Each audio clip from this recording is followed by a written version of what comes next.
అప్పుల బాధలు వెంటాడుతున్నాయా? అయితే 6 JVR వారి జాతిరత్నాలు ధరించండి. వెల్కమ్ టు మన టీవీ. మన టీవీ మన కోసం నేను మీ జర్నలిస్ట్ మనోజ్. చిన్నారి జాహ్నవి కిడ్నాప్ అయిన ప్లేస్లో ఉన్నాం. సో సరిగ్గా ఇదే ప్లేస్లో తను నడుచుకుంటూ వెళ్ళింది. ఇక్కడ నుంచి కరెక్ట్గా 10 మీటర్లు వెళ్ళిన తర్వాత ఆ అమ్మాయి కనిపించకుండా పోయింది. అయితే సీన్ ఎంట్రన్స్లో ఉన్నటువంటి ఒకసారి కెమెరా ప్యాన్ చేసుకో, అక్కడ ఉన్నటువంటి ఆ సీసీ కెమెరా ఇక్కడ దాకా రికగ్నైజ్ చేయలేకపోయింది.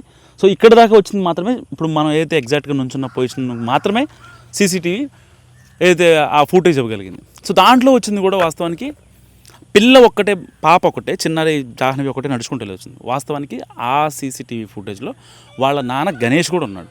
సో ఇప్పుడు ఆ గణేష్ మనతో పాటు ఉన్నారు. ఒకసారి మాట్లాడదాం అసలు ఏం జరిగింది ఏంటి.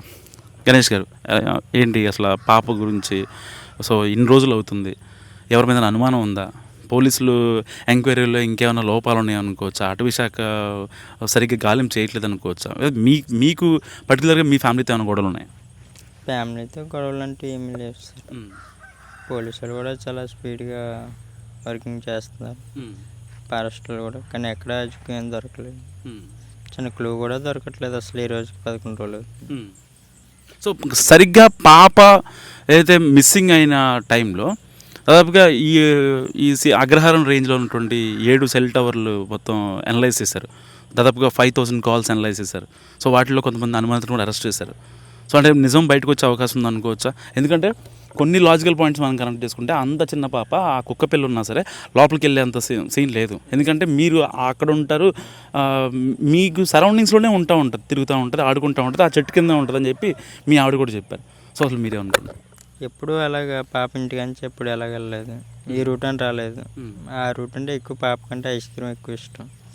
ఐస్ క్రీమ్ గురించి ఆ రూట్ అంటే ఊళ్ళోకి తీసుకెళ్తాను, అంతే అంతే. ఊళ్ళో పిల్లలతో ఈ చిన్న జాహ్నవి మాట్లాడటం కానీ?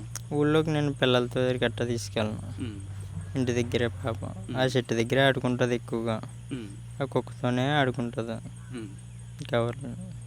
సో ఒకవేళ జాహ్నవి అడవిలోకి వెళ్ళింది అనుకుందాం, ఇన్ని రోజులు బట్టి సేఫ్గా ఉంటుంది కష్టం. సో ఏదైనా సరే ఒక స్మెల్ కావచ్చు, లేదంటే ఒక క్లూ కావచ్చు దొరికేది. సో ఎలాంటి క్లూ దొరకలేదు, అంటే చిన్నారి జాహ్నవి అడవిలోకి వెళ్ళలేదు. సో ఇక్కడ దాకా వెళ్ళి ఒక ప్రత్యేక సాక్షి ఎవరో ఆ పాప అక్కడ ఉందని చెప్పారు, మీకు ఫోన్ చేయడం జరిగింది మీ ఆవిడ. దాని తర్వాత మీరు ఎప్పుడు ఎలర్ట్ అయ్యారు? అసలు చెప్పిన అతను ఎవరు? అతనికి మీకు ఏమన్నా ఇది ఉందా? అతను ఊళ్ళో మనకి అతని పరిచయం ఏమీ లేదు. పలానా దగ్గర చూసాను, అయినా పాప అంత దూరం వెళ్ళడం కూడా తెలదు పాప. ఎప్పుడు ఆ ప్లేస్ కూడా నేను తీసుకెళ్ళలేదు, చూపించలేదు. అంత మీదకి ఎలా అవుతుంది, గడ్డి కూడా బాగా ఎక్కువ, ఎక్కడ వెళ్ళడం అన్నది సాధ్యం కాదు. కానీ ఎలాగ వెళ్ళిందో ఏమైంది అన్నది. అయినా నేను 11:50కి ఇంటి దగ్గర దింపాను పాపను. 12:25 కల్లా నాకు కాల్ వస్తుంది. ఇతను చూడడం, ఊళ్ళోకి వెళ్ళి చెప్పడం, మళ్ళీ వాళ్ళు రావడం, మళ్ళీ ఇంటికి వచ్చి నా ఫోన్ నెంబర్ తీసుకొని చేయడం. అప్పటికే 35 నిమిషాలు అయిపోతుంది. ఇంతట్లోనే పాప అతనికి ఇప్పుడు కనిపించింది. ఏమీ అర్థం కావట్లేదు అసలు. అదొక ప్లాన్ అనుకోవచ్చా? ప్లానింగ్ అనుకోవచ్చు. ఎందుకంటే జస్ట్ అతను చూడడం, ఇప్పుడు చూడే ఊళ్ళోకి వెళ్ళడం, కుర్రోళ్ళతో చెప్పడం, మళ్ళీ వాళ్ళు ఇమ్మీడియట్ పరిగెట్టి రావడం, నా దగ్గర రావడం. ఓకే, ఏం అర్థం కావట్లేదు. పాప కనిపించింది ఇక్కడ నుంచి ఎంత దూరం ఉంటుంది? ఇక్కడ నుంచి 1/2 కిలోమీటర్ ఉంటుంది. 1/2 కిలోమీటర్, 1/2 కిలోమీటర్ లోపలికి. అసలు ఇప్పటి వరకు పాప అలాంటి ప్లేస్కి ఎప్పుడు వెళ్ళలేదా? అక్కడికి లేదు, పుట్టిన నుంచి నేను తీసుకెళ్ళలేదు. కొండ వేరే కదా, బాగోదాలు కానీ తీసుకెళ్ళలేదు. ఓకే, దాని తర్వాత ఆయన వచ్చి మీకు ఫోన్ చేశారా, లేకపోతే మీ ఆవిడకి ఫోన్ చేశారా? అతను దగ్గర ఫోన్ లేదు. అతను ఇంకొక ఊళ్ళోకి వెళ్ళి కుర్రోళ్ళు తిప్పాడు, పలానా దగ్గర పాప ఉంది కనిపిస్తుంది అలాగని. అప్పుడు వాళ్ళు ఇమ్మీడియట్ చూసుకుంటూ వచ్చి మా ఇంటికి వచ్చి నెంబర్ తీసుకొని నాకు కాల్ చేశారు. అప్పుడు అంటే తోటలోనే ఉన్నాను, గేట్ దగ్గర ఉన్నాను కింద, కరెంట్ డిపార్ట్మెంట్ వెళ్తే. అంతట్లోనే మొత్తం ఆల్రెడీ అంతా నతికేసాం. కానీ 100 మంది ఊళ్ళో వాళ్ళు కూడా వచ్చారు, అయినా సరే చిన్న క్లూ కూడా దొరకలేదు. వర్షం కూడా గట్టి పడిపోయింది ఆ రోజే. ఆ వర్షాన్ని నెత్తుకోం ఆయన కనిపించింది. ఓకే, ఆ రోజు నైట్ వర్షం పడిందా పాప తప్పిన తర్వాత? పాప తప్పిపోయిన 3 గంటలకి అలా పడిపోయింది వర్షం ఫుల్గా. ఒకవేళ ఆ బోరు బావులు ఏమన్నా ఇదే ఛాన్స్ ఉందంటారా? అటువంటి ఏమీ లేవు, ఏమున్నా సరే కప్పెడేస్తారు, ఇటుకెళ్ళి అలాంటివి ఏమి ఉండవు. ఓకే, మీరు ఎప్పుడైనా అంటే మీరు ఇందాక మీ అమ్మతో మాట్లాడి చెప్పారు 24 years నుంచి ఇక్కడే ఉంటున్నామని. సో అంత పెద్ద మృగాలు కావచ్చు ఇలాంటివి వచ్చి అలజడి చేసి మిమ్మల్ని భయపెట్టే అంత సిచ్యువేషన్ ఎప్పుడైనా గతంలో జరిగింది? అలాంటివి ఏమీ లేవు సార్. అలాంటివి ఏమీ ఇప్పుడు వచ్చి ఏమీ లేవు. నా చిన్నప్పటి నుంచి ఇక్కడ ఉంటున్నాను కదా, ఏమీ లేవు. అంత భయపెట్టి అంత జంతువులు కూడా ఏమీ లేవు సార్. ఓకే, అంటే పోలీసులు ఒకవేళ స్టార్టింగ్ నుంచి కిడ్నాప్ యాంగిల్లో కనుక చూసుంటే ఇంకొంచెం ఈ పార్టికల్ దొరికేది అనుకోవచ్చా?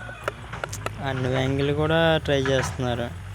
ఓన్లీ దాని కదా, మొత్తం ప్రతిదీ అన్ని చేస్తున్నారు. కానీ ఎటువంటి క్లూ దొరకదు. మీకు పర్టికులర్గా అంటే మీరు ఎప్పటి నుంచో ఇక్కడే ఉంటున్నారు కాబట్టి మీకు ఎవరి మీద అనుమానం ఉందా? అనుమానం అంటూ మనకు గొడవలు అంటే ఏముండవు సార్. ఎందుకంటే తోటలోనే ఉంటాం కాబట్టి మనకు గొడవలు గట్టి ఏముండవు. పర్టికులర్గా ఎవరితో అయితే మీకు గొడవలు లేవు? లేవు, గొడవలు అంటే ఏం లేవు. ఓకే, అంటే మీకు మనసుకు అనిపిస్తుందా పాప అయితే లోపలికి వెళ్ళలేదు, బయట ఎవరైనా కిడ్నాప్ చేసుకుంటారని? పాప అంత దూరం వెళ్ళలేదు సార్, ఎందుకంటే ఎప్పుడు వెళ్ళలేదు కూడా పాప.